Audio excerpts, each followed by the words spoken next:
Hostess pilot కావాలి అన్నదే మీ కల అయితే ఏరో ఫాల్కన్స్ ఏవియేషన్ అకాడమీ అడ్మిషన్స్ కోసం డిస్ప్లేలో కనిపిస్తున్న నంబర్స్ కి కాంటాక్ట్ చేయండి. నమస్తే, నేను మీ మౌనిక. అయితే ఈరోజు మనం మాట్లాడుకోబోయే టాపిక్ ఏంటంటే, ప్రపంచాన్ని ఆశ్చర్యపరుస్తూ ఒక విప్లవాత్మక మార్పు తీసుకొచ్చిన దాని గురించి మనం మాట్లాడుకోబోతున్నాం. అయితే దశాబ్దాల నుంచి ప్రపంచ ఉత్పత్తి కేంద్రంగా మాత్రమే గుర్తింపు పొందింది చైనా. కానీ ఇప్పుడు ఆవిష్కరణల శక్తి కేంద్రంగా మారిపోబోతుంది. అయితే ఎలా ఈ రూపాంతరం చెందింది, ఎలా ఈ ట్రాన్స్ఫర్మేషన్ జరిగిందని చూస్తే, మేడ్ ఇన్ చైనా నుంచి క్రియేటెడ్ ఇన్ చైనా వరకు ఒక అద్భుత ప్రయాణం అని చెప్పాలి చైనా తీసుకుంది. మరి ఎందుకు మిగతా దేశాలు కాంపిటీషన్ కాలేకపోతున్నాయి అనేది చూద్దాం. ఆర్టిఫిషియల్ ఇంటెలిజెన్స్, ఎలక్ట్రిక్ వెహికల్స్, అంతరిక్ష సాంకేతికత, ఇలా ప్రతి రంగంలో చైనా సాధిస్తున్న ప్రగతి ఏంటి అనేది కూడా తెలుసుకోవాల్సిన టైం ఇది. మిగతా దేశాలు ఎందుకు వెనకపడుతున్నాయి కూడా తెలుసుకోవాలి. ప్రపంచ పటంలో చైనా స్థానం అనేది రోజు రోజుకు స్ట్రాంగ్ అవుతుందంటే అవునని చెప్పాలి. ఒకప్పుడు పశ్చిమ దేశాల సాంకేతికతను కాపీ చేస్తుంది అని చైనా అనేవాళ్ళు. బట్ ఇప్పుడు ఆ కీలక రంగాల్లో ప్రపంచానికే ఒక డైరెక్షన్ ఇస్తోంది చైనా అంటే ఈ పరివర్తన ఒక్క రోజులో రాలేదు. చైనా ప్రభుత్వం పక్కా వ్యూహాలు, భారీ పెట్టుబడులు దీనికి కీ పాయింట్గా ఉన్నాయి. అందులో పాయింట్ 1 ఏంటంటే, ప్రభుత్వం నుంచి ప్రోత్సాహం రావడం, భారీ పెట్టుబడుల దశలో వెళ్ళడం. అంటే చైనా తన జీడిపిలో అత్యధిక భాగాన్ని పరిశోధన, అభివృద్ధి, R&D కోసం ఖర్చు చేసింది. 2025కి ప్రపంచంలోనే అగ్రగామి ఆవిష్కరణ కేంద్రంగా మారాలి అని టార్గెట్ పెట్టుకుంది. అందులో మేడ్ ఇన్ చైనా 2025 ఇలాంటి ప్రణాళికలు చాలా కీ పాయింట్గా ఉన్నాయి. ప్రభుత్వం నుంచి ప్రోత్సాహకాలు కానీ, ట్యాక్స్ రాయితీలు కానీ, కొత్త ఆవిష్కరణలు, స్టార్టప్లకి చాలా సపోర్ట్ ఇచ్చాయి. ఇక పాయింట్ 2, ఆర్టిఫిషియల్ ఇంటెలిజెన్స్ ఇంకా డిజిటల్ టెక్నాలజీ. ఇవే. సో ఈ ఆర్టిఫిషియల్ ఇంటెలిజెన్స్ రంగంలో చైనా అగ్రరాజ్యాలకే గట్టిపోటీ ఇస్తుందని చెప్పాలి. సో ఫేషియల్ రికగ్నిషన్ కానీ, స్మార్ట్ సిటీస్ కానీ, 5G సాంకేతికతలు కానీ చైనా కంపెనీలు ప్రపంచంలోనే టాప్లో ఉన్నాయి. అంతేకాకుండా అలీబాబా, టెన్సెంట్ ఇలాంటి టెక్ దిగ్గజాలు కూడా దేశీయ వినియోగదారుల అవసరాలకు అనుగుణంగా కొత్త కొత్త డిజిటల్ పరిష్కారాలు కూడా అందిస్తున్నాయి. అది ఇంకో పాయింట్. అయితే పాయింట్ 3 చూస్తే ఎలక్ట్రిక్ వెహికల్స్, గ్రీన్ టెక్నాలజీ. అవును, పర్యావరణ పరిరక్షణ లక్ష్యంగా చైనా ఈ గ్రీన్ టెక్నాలజీ మీదే ఎక్కువగా కాన్సన్ట్రేట్ చేసింది. ఎలక్ట్రిక్ వెహికల్స్ రంగంలో BYD లాంటి కంపెనీలు ప్రపంచ మార్కెట్ని ఇప్పుడు శాసిస్తున్నాయి అంటే అర్థం చేసుకోవాలి. బ్యాటరీ టెక్నాలజీ అయినా, సోలార్ ప్యానెల్ అయినా ఈ తయారీలో చైనానే ఫస్ట్ ప్లేస్లో ఉంది. అంతేకాకుండా ఈ రంగంలో చైనా సాధించిన పురోగతి ప్రపంచ ఇంధన పరివర్తనకే ఒక మార్గదర్శనంలాగా ఉంది అంటే అవునని చెప్పాలి. ఇక నెక్స్ట్ పాయింట్, అంతరిక్ష పరిశోధనలు. చంద్రుడి మీద రోవర్ని పంపడం, అంగారకుడి మీద మిషన్లు పంపడం, సొంత స్పేస్ స్టేషన్ నిర్మించడం, ఇలాంటి విజయాలతో చైనా అంతరిక్ష రంగంలోనే తన సత్తా ఏంటో చూపిస్తుంది. కేవలం దేశ ప్రతిష్ఠ మాత్రమే కాదు, అత్యాధునిక సాంకేతిక పరిజ్ఞానంలో చైనా సామర్థ్యం ఏంటి అని ప్రపంచానికి చూపిస్తుంది. ఇక పాయింట్ 5, ప్రపంచీకరణ, టాలెంట్ హంట్. చైనా కేవలం ఆ దేశంలో ఉన్న టాలెంట్కే పరిమితం కాలేదు, విదేశాల్లో ఉన్న చైనా నిపుణులన్నీ కూడా తిరిగి మళ్ళీ దేశానికి పిలుస్తుంది. అలాంటి కార్యక్రమాలు కూడా చేస్తుంది. సో ప్రపంచవ్యాప్తంగా అగ్రశ్రేణి పరిశోధన కేంద్రాలు కానీ, ఇంక్యుబేటర్లలో పెట్టుబడులు పెడుతుంది. ప్రపంచ సాంకేతిక పరిజ్ఞానాన్ని చైనా అందిపుచ్చుకుంటుంది అనడంలో ఎలాంటి అతిశయోక్తి లేదు. అయితే ఇప్పుడు చైనా ప్రయాణాన్ని మనం చూసాం. తయారీ కేంద్రాల గురించి, దాని ఆవిష్కరణల గురించి ఎంత ముందుకు వెళ్తుందో చూసాం. చాలా వేగంగా ఉంది. ప్రపంచానికే ఒక మెసేజ్ ఇస్తున్నట్టుగా చైనా గ్రాఫ్ అనేది కనిపిస్తుంది. అయితే ఈ విజయం వెనక చాలా నిబద్ధత ఉంది, పర్ఫెక్ట్ ప్లానింగ్ ఉంది, ఎప్పుడు పెట్టుబడులు ఉన్నాయనే దాని గురించి కూడా క్లారిటీగా మనం చూసాం.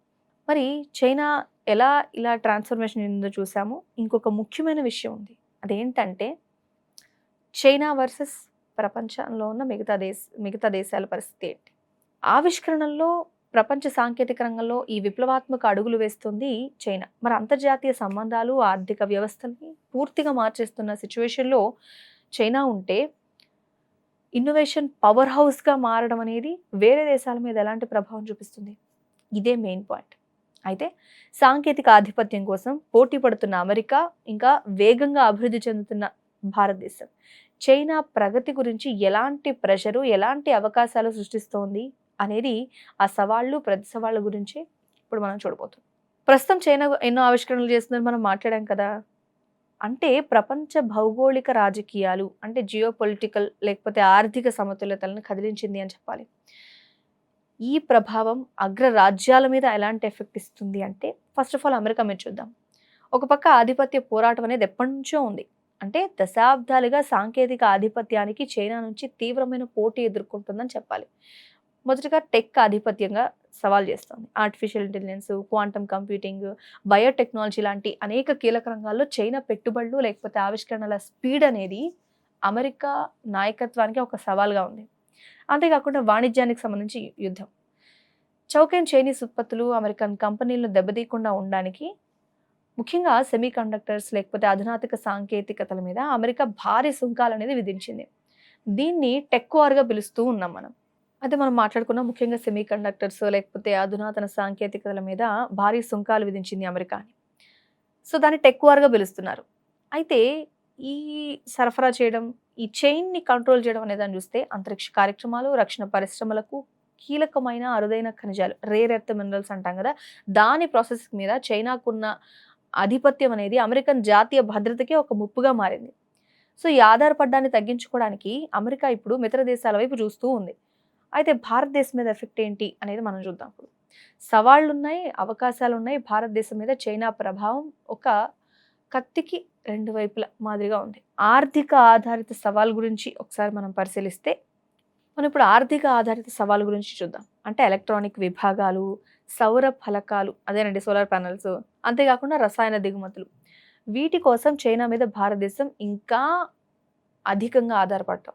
ఈ బలహీనతని తగ్గించుకోవడానికి దేశీయ తయారీ రంగానికి ప్రాధాన్యత ఇవ్వడమే పెయిన్ పాయింట్. ఇంకా భద్రతా ఆందోళనలు, మొబైల్ యాప్లు కావచ్చు, టెలికాం పరికరాల్లో కానీ చైనా సాంకేతికత వినియోగం అనేది జాతీయ భద్రత మీద, డేటాకి సంబంధించిన మీద అనేక క్వశ్చన్స్ ఉన్నాయి. అయితే భారత్కు బూస్ట్ ఇచ్చే అంశం ఏంటి అంటే చైనా కేంద్రీకృత సరఫరా చైన్ నుండి బయటకు రావాలని ప్రపంచ కంపెనీలు భావించడం భారతదేశానికి చాలా గొప్ప అవకాశం. ప్రభుత్వం అమలు చేస్తున్న పిఎల్ఐ అంటే ప్రొడక్షన్ లింక్ ఇన్సెంటివ్ అనేది ఈ పథకాలు దేశీయ తయారీని, మొబైల్ కావచ్చు, ఎలక్ట్రానిక్ వాహకాలు కావచ్చు, వీటి తయారీని పెంచేందుకు ఉపయోగపడతాయి. చైనా వేగానికి పోటీ ఇవ్వడానికి భారతదేశం కూడా పరిశోధన లేకపోతే అభివృద్ధి R&Dలో ఈ పెట్టుబడులు పెంచాల్సిన ఆవశ్యకతని ఈ పరిణామాలని గుర్తు చేస్తున్నాయి అనేది మెయిన్ పాయింట్. అంతేకాదు ఇప్పుడు చైనా ఆవిష్కరణల కేంద్రంగా మారడం అనేది ప్రపంచాన్ని మారుస్తున్న ఒక నిజమే. ఈ పరిణామం అనేది అమెరికాకు ఆధిపత్య పోరాటంగా మారితే భారతదేశానికి మాత్రం తయారీ రంగంలో ఎదగడానికి ఇంకా సాంకేతికత స్వాతంత్ర్యం అనేది సాధించడానికి కీలకమైన అంశంగా మనం చెప్పుకోవచ్చు. భవిష్యత్తులో ఏ దేశం ఆవిష్కరణలు వేగంగా అందిపుచ్చుకుంటుందో తెలియదు, కానీ ఆ దేశం మాత్రం ప్రపంచ ఆర్థిక వ్యవస్థను నడిపించే శక్తిగా మారుతుందనే నిజాన్ని గుర్తుపెట్టుకొని చైనా వెళ్తున్న ఇంత స్పీడ్ని వేరే దేశాలు అందిపుచ్చుకుంటాయా, ముఖ్యంగా భారత్ ఎంతవరకు పాత్ర పోషిస్తుంది, ఎంతవరకు యాక్టివ్ అవుతుంది అనేది మాత్రం చాలా ఇంపార్టెంట్. అండ్ దీని గురించి దృష్టి సారిస్తే మాత్రం ప్రపంచాన్ని శాసించే శక్తిగా భారత్ ఎదుగుతుంది అనడంలో ఎలాంటి అతిశయోక్తి లేదు. దాని మీద ముందుగా ఫోకస్ చేయాల్సిన అవసరం ఎంతైనా ఉంది. ఎందుకంటే ఒక పక్క చైనా ముందుకు వెళ్తూనే మనం చూస్తూ ఊరుకోకూడదు కదా, ఇది పాయింట్. సో ప్రపంచ దేశాల్లో ఏం జరుగుతుందనే అప్డేట్స్ మీకు ఎప్పటికప్పుడు అందించే క్రమంలో ఎన్నో విషయాలు మీకు తెలియజేస్తూ ఉంటాం. దానికోసం మా ఛానల్ని సబ్స్క్రైబ్ చేయండి. ఇలాంటి విషయాలు మీకు తెలియజేస్తూ ఉంటాం. Thanks for watching.